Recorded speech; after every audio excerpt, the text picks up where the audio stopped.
Billionaire father sees black waitress, let disabled son lead a dance step, and then changes her life forever. The silence that fell over Kingsley's, Manhattan's most exclusive restaurant, was so thick, it seemed to have weight. Conversation ceased. Cutlery froze in midair, and dozens of eyes fixed on the small space between the tables. 10-year-old Lucas Montgomery was visibly shaking. His legs, trapped in metal braces, wavered as he reached out to Diana Johnson, the restaurant's only black waitress. The live piano had just begun a soft melody, and the boy's impulse to ask someone to dance came without warning. "Sir, control your son." Manager Thornton's sharp voice cut through the silence. "That's inappropriate. This is not a dance hall, and our employees are not here to entertain children." Richard Montgomery, owner of Montgomery Investments, and one of the richest men in the country, swallowed hard. It was the first time he had taken Lucas out to dinner in public since the accident that had partially paralyzed his legs 2 years earlier, a mistake he would not repeat. "Lucas, sit down." The order came low, but firm. Diana remained motionless, her gaze shifting between the manager, the billionaire, and the boy whose hand was still hanging in the air. In her 5 years working there, she had learned to become invisible, especially to customers like Montgomery. "Mr. Thornton, I'm leaving. My shift is over." Her voice sounded calm as she removed her apron and placed it on the tray. Then, to everyone's amazement, she smiled at Lucas and took his hand. "I can't dance in an apron." Richard stood up abruptly. "What do you think you're doing?" Diana held his gaze. "I'm accepting an invitation, sir." Before anyone could interfere, Lucas took a hesitant step forward. His foot dragged painfully across the floor, and the metal of his braces screeched. But Diana didn't try to guide him or hurry him. She simply adjusted her own pace to his. "She's getting fired tomorrow," whispered a woman at the next table. Richard watched, paralyzed. A sudden memory struck him. Elizabeth, his late wife, dancing with Lucas in the living room. "It's not about perfection," she had said. "It's about connection." As Diana followed Lucas's clumsy steps, something in the boy's eyes changed. Fear gave way to intense concentration. Shame gave way to shy pride. For the first time since the accident, he wasn't being guided, helped, or corrected. He was leading. "Mr. Montgomery," the manager's voice interrupted his thoughts. "I can assure you this will never happen again.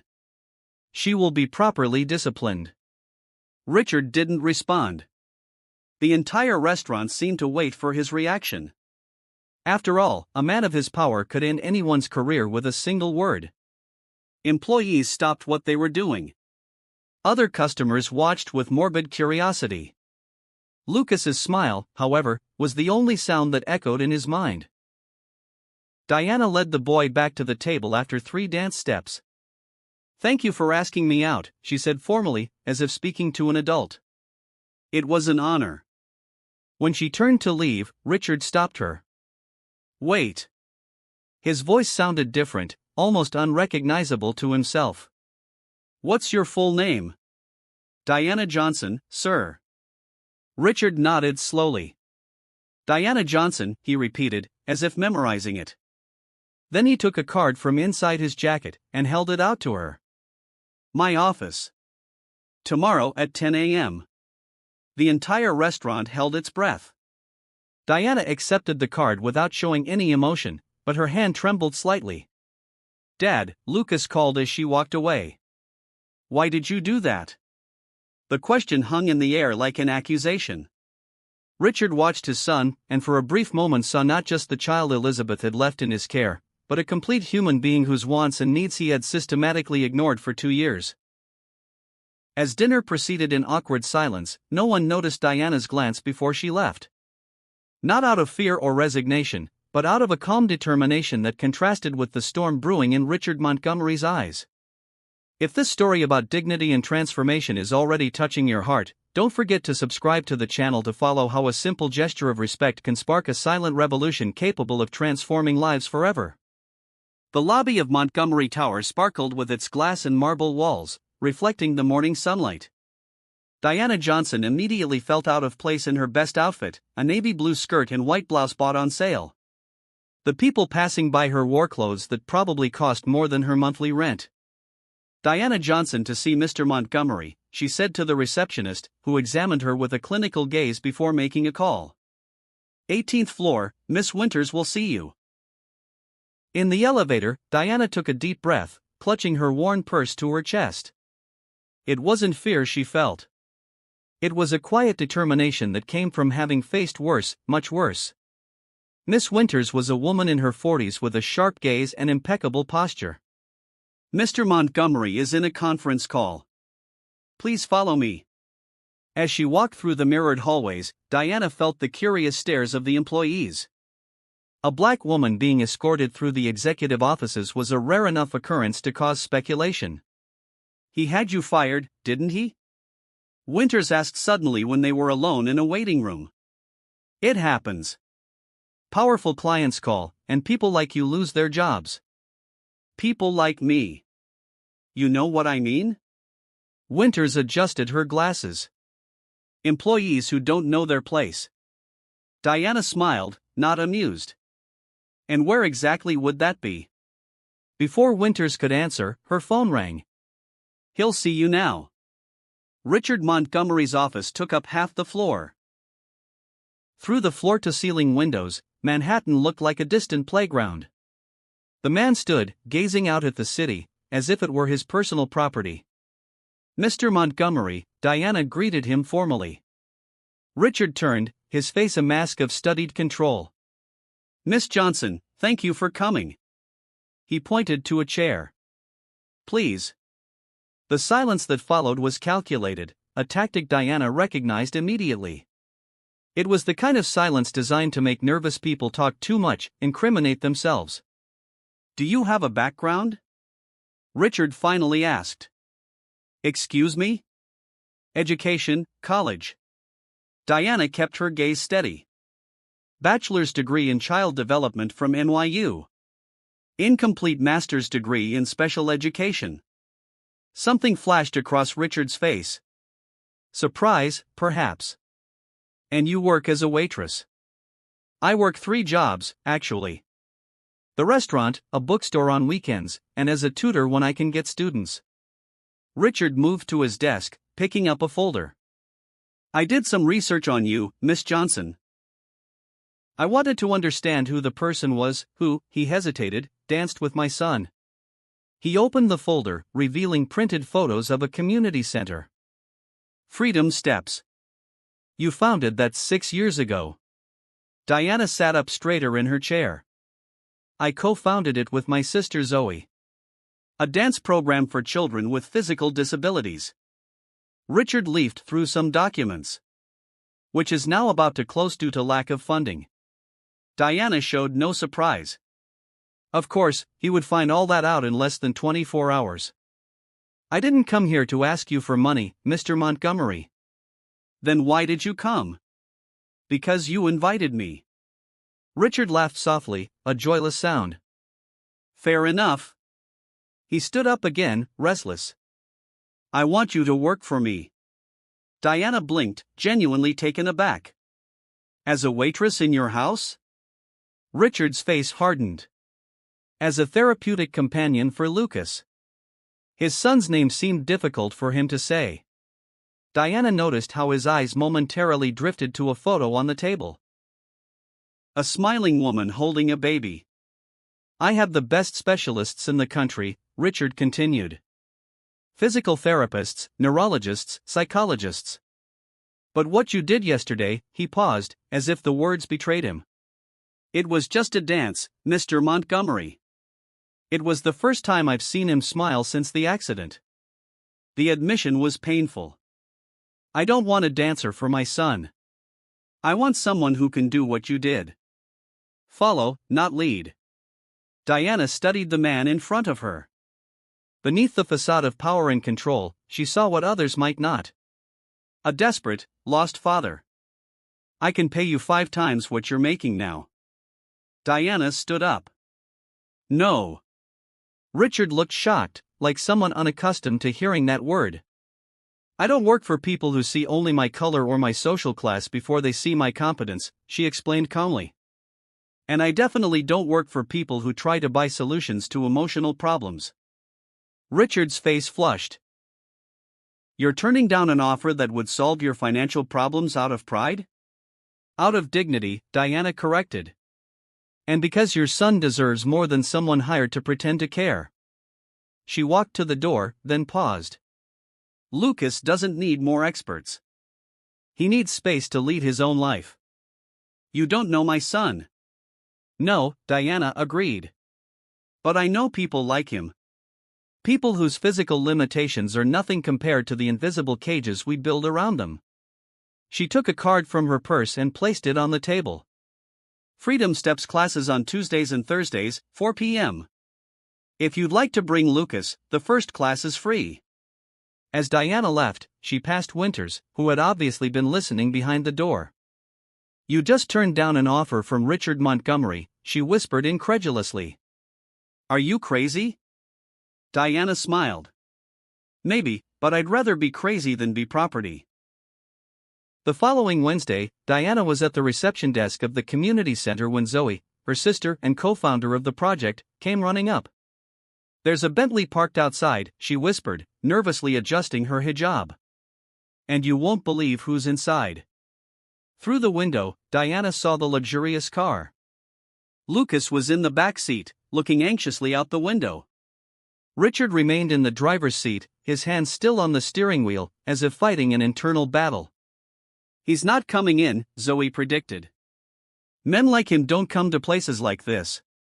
Diana smiled, remembering Lucas's gaze during those brief moments of dancing. Don't underestimate the power of a determined son. As they watched, the car door opened. Lucas got out slowly, adjusting his gadgets. Then, to everyone's surprise, Richard got out, too. The billionaire looked out of place in his casual pants and sweater. An obvious attempt to dress less formally, but still screaming privilege. I told you he'd come, Diana murmured, more to herself. Zoe stared at her. What did you do? Diana didn't answer, but her eyes sparkled with a secret that not even her sister fully knew. In her tiny apartment in the Bronx, hidden under her bed, was a notebook filled with notes about children like Lucas and men like Richard Montgomery. Years of observation, research, and a plan that had begun with a simple acceptance of an invitation to dance. What Richard Montgomery didn't know, what he couldn't imagine in his world of glass towers and endless bank accounts, was that Diana Johnson wasn't just a waitress who had agreed to dance with his son. She was a woman with a mission. And his empire of isolation and privilege was about to face its greatest challenge. The simple truth that some of the greatest lessons in life cannot be bought. They must be lived. Freedom Steps operated out of an old community warehouse. Handmade posters decorated the walls with phrases like, your rhythm, your rules, and every move counts. When Richard and Lucas entered, children with various types of mobility devices practiced free movements to the sound of a light beat. Mr. Montgomery, Diana approached, wearing simple clothes with the program logo. Welcome. Lucas watched the children in awe. A girl in a wheelchair spun in precise circles, while a boy with a prosthetic leg created a sequence of steps. It looks chaotic, Richard commented, visibly uncomfortable. There is structure, Diana replied. It's just not the one you recognize. She turned to Lucas. Would you like to join in? The boy nodded enthusiastically, but looked at his father, hesitant. Go on, Richard said tensely. I'll be right here. As Diana guided Lucas to the group, Zoe approached Richard and offered him a chair. The first day is always the hardest, she commented. For the parents, not the kids. This isn't therapy, Richard argued. I hired the best rehabilitation specialists. And how has that been working for Lucas? Zoe asked gently. The studio door opened. An older woman entered, leaning on an ornate cane. She had gray hair in elegant braids and a commanding presence. Dr. Elaine Mercer, Zoe whispered. Neuroscientist specializing in brain plasticity. Retired from Harvard. The woman greeted several children before noticing Richard. Mr. Montgomery, you've rejected my research proposal 3 times in the last 2 years. Dr. Mercer, I didn't expect to see you here. I oversee the research program, she explained. We're studying how non-directive approaches to movement affect neural reconfiguration in children with motor challenges. Research, Richard frowned. I thought this was just a community dance class. Diana returned, leaving Lucas exploring movements with another child. Freedom Steps is a pilot motor rehabilitation program based on the theory of movement autonomy, she explained. We integrate adaptive dance with neuroscientific principles. Why do you work as a waitress if you lead a research program? Because we don't have adequate funding yet, and because people like you rejected us 3 times. The penny dropped. You were Dr. Mercer's assistant on the proposals. Co-author, Dr. Mercer corrected. Diana has an incomplete master's degree because she had to leave college to take care of her sister, but her theoretical work is groundbreaking. You knew who I was at the restaurant, Richard concluded. From the moment you walked in, Diana confirmed. And when Lucas got up to dance, I recognized the opportunity to show, not tell. Was it staged, the dance? Absolutely not. Lucas chose to get up. I chose to follow. A group of reporters entered the studio. Richard immediately tensed. What's this? Part 2 of the plan, Diana smiled slightly. Zoe showed Richard a newly published article, Revolutionary Motor Rehabilitation Methodology Shows Promising Results. We published our first results today, Dr. Mercer explained. And we invited the press. You used my son for a public relations stunt, Richard's voice was pure ice. Diana led him into a side room, where photos of dozens of children adorned the walls, each with handwritten progress statistics. On the last wall was an empty frame. What's that? He asked. Our future. The full rehabilitation center we could build if we had the resources. 500 children a year instead of 50. You orchestrated all this, Richard muttered. The dance, the meeting, bringing me here on press day. I saw an opportunity and took it. 4 months ago, when you canceled our meeting without reading the proposal, I promised myself I'd find a way. Diana. Zoe interrupted. It's Lucas. They rushed back. Lucas was in the center of the room, surrounded by other children. Someone had turned off the music, and everyone watched in silence. The boy had removed one of his braces and was trying to balance on just one support. Lucas, Richard started forward, but Diana stopped him. Wait, she whispered. Watch. Lucas took a deep breath, focused. Then, to everyone's amazement, especially his father's, he took a complete step without full support. It was small, shaky, but entirely his. The children cheered. Camera flashes went off. Richard's face, usually composed and unreadable, was now exposed, with unshed tears glistening in his eyes. That's why we created Freedom Steps, Diana said softly. It's not about perfect steps. It's about first steps on your own. Richard watched his son, not as a problem to be managed, but as a complete person discovering his own strength. This could have been done without manipulating me, he said finally. It could have been, if you had answered our calls or read our proposals 3 times. The reporters noticed Richard. A murmur grew as Lucas, oblivious to the tension, continued practicing his new step with an expression of pure concentration. Richard Montgomery was cornered.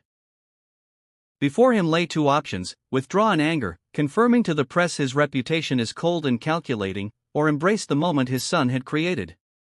Between the power he had always wielded and the freedom his son needed, Richard found himself in unfamiliar territory, one where neither his money nor his influence defined the next step. The man who controlled every aspect of his life now faced a choice that no amount of wealth could buy. His gaze shifted between his smiling son and the reporters waiting for his reaction. Humility was not a virtue in his vocabulary, but as he saw the transformation on Lucas's face, something inside him began to break. The orchestra of power and privilege he was accustomed to now played a different tune, and he had to decide, would he continue conducting, or would he learn to follow? Richard Montgomery faced the reporters waiting for his reaction. His son had just taken a step on his own in front of the cameras, and Diana Johnson had skillfully led him to this impossible moment. Mr. Montgomery, a reporter approached. Could you comment on your presence at Freedom Steps today? Is it true that your foundation rejected funding this program 3 times? Richard glanced at Lucas, who was still practicing his new step, oblivious to the political tension. Then, to everyone's surprise, especially Diana's, he smiled. You know what's hardest for someone in my position? Richard addressed the reporter, but spoke loudly enough for everyone to hear. Admitting when we're wrong. A stunned silence filled the room. The Montgomery Foundation is pleased to announce a commitment to fully fund Freedom Steps for the next 5 years, and to build a permanent rehabilitation center based on the methodology developed by Dr. Mercer and Ms. Johnson. Camera flashes exploded. Zoe let out a cry of surprise. On one condition, he added, watching Diana tense up, that Ms. Johnson retain complete autonomy over the program and its methodology. No corporate interference. 3 months later, bulldozers were clearing the ground for the new Freedom Steps Rehabilitation Center. The project wasn't the most luxurious the Montgomery Foundation had ever funded, but it was the most innovative, with every space designed with direct input from the children and their families. Diana supervised the construction frequently, but never alone. Lucas showed up regularly, sometimes bringing other children with him. And to the staff's continued surprise, Richard Montgomery also showed up, silently observing the progress. I never thought you'd actually show up at board meetings, Diana commented one afternoon, as they reviewed the plans.